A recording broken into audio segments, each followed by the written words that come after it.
Hay historias que parecen escritas para durar, historias que nacen bajo los focos, crecen entre aplausos y dan la sensación de que nada puede romperlas. Y luego están aquellas que desde fuera parecen perfectas, pero por dentro ya están completamente fracturadas.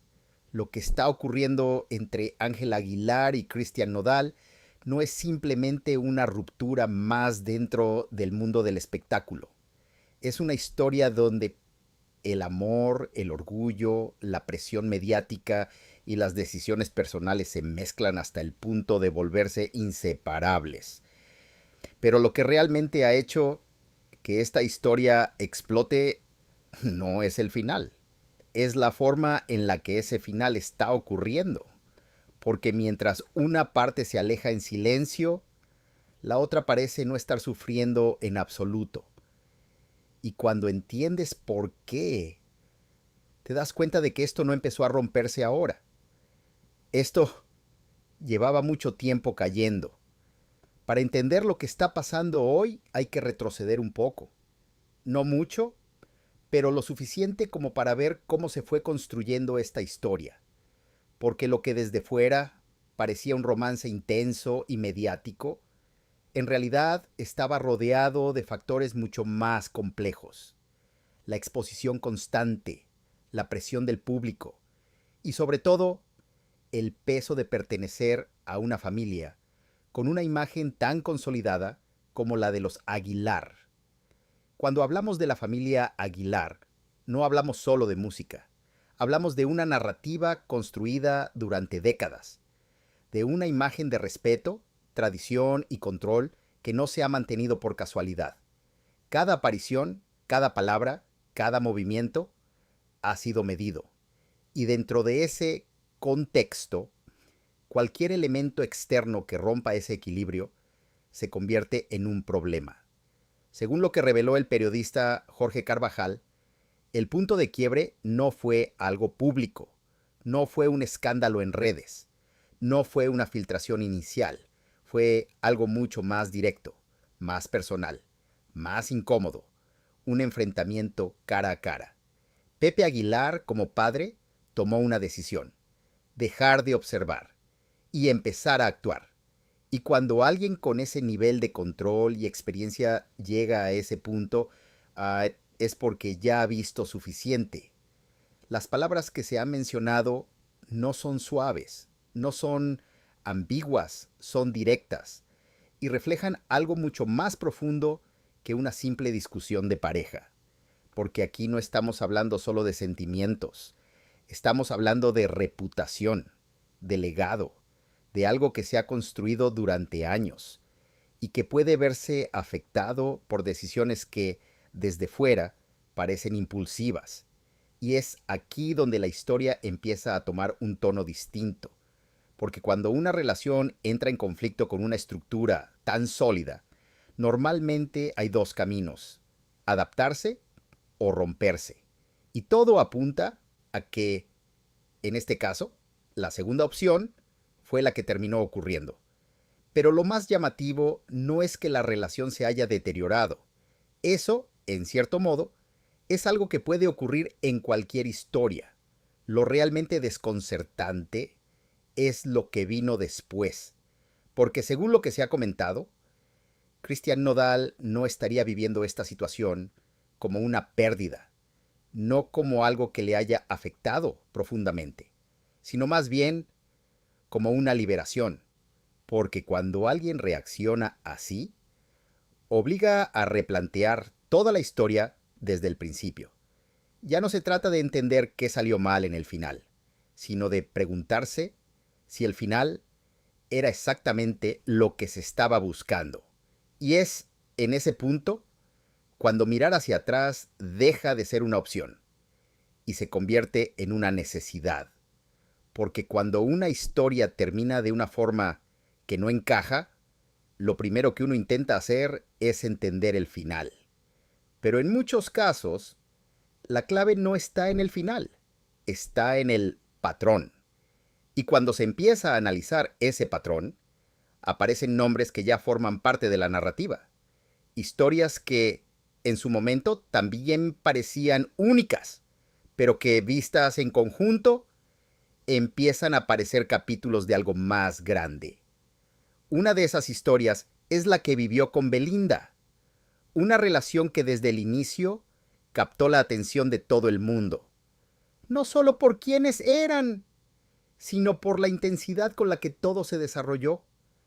Apariciones públicas, declaraciones, promesas, todo ocurría rápido, demasiado rápido. Y cuando una relación avanza a ese ritmo, suele generar una sensación de vértigo, como si todo estuviera ocurriendo antes de tiempo. Pero lo que más llamó la atención no fue cómo empezó, fue cómo terminó, porque el final no llegó de forma gradual, no hubo una transición clara, simplemente ocurrió. Y con el tiempo, esa historia empezó a verse como el primer indicio de algo que aún no se entendía del todo. Luego llegó otra etapa, otra relación, otra historia que en apariencia seguía un camino diferente. Con Kazu, la narrativa parecía más estable, menos explosiva, más centrada. Pero incluso ahí hubo algo que no terminó de encajar, porque cuando todo terminó, la sensación fue la misma: falta de cierre, falta de claridad, y una historia que parecía haber terminado antes de que alguien pudiera entender realmente por qué. Y cuando diferentes historias terminan dejando la misma sensación, es inevitable hacerse una pregunta incómoda. ¿Es casualidad? ¿O hay algo más detrás? Porque cuando empiezas a unir los puntos, aparece una posibilidad que cambia completamente la forma de verlo todo. La idea de que no se trata de errores aislados, sino de una dinámica que se repite, relaciones que comienzan con intensidad, que crecen rápidamente y que en algún momento llegan a un punto de tensión máxima. Y es en ese punto donde todo se define, pero no necesariamente de forma directa, porque hay una diferencia muy importante entre terminar una relación y provocar que la otra persona la termine. Y ahí es donde todo empieza a tener sentido, porque si alguien empuja una situación, si la lleva al límite, si repite comportamientos que generan conflicto, entonces no necesita tomar la decisión final. La decisión termina tomándola la otra persona. Y desde fuera, la historia cambia completamente, porque ya no es alguien que abandona, es alguien a quien dejan. Y esa diferencia en el mundo público es enorme. Si esa teoría es correcta, entonces lo que estamos viendo ahora no sería una sorpresa, sería la continuación lógica de algo que ya había ocurrido antes.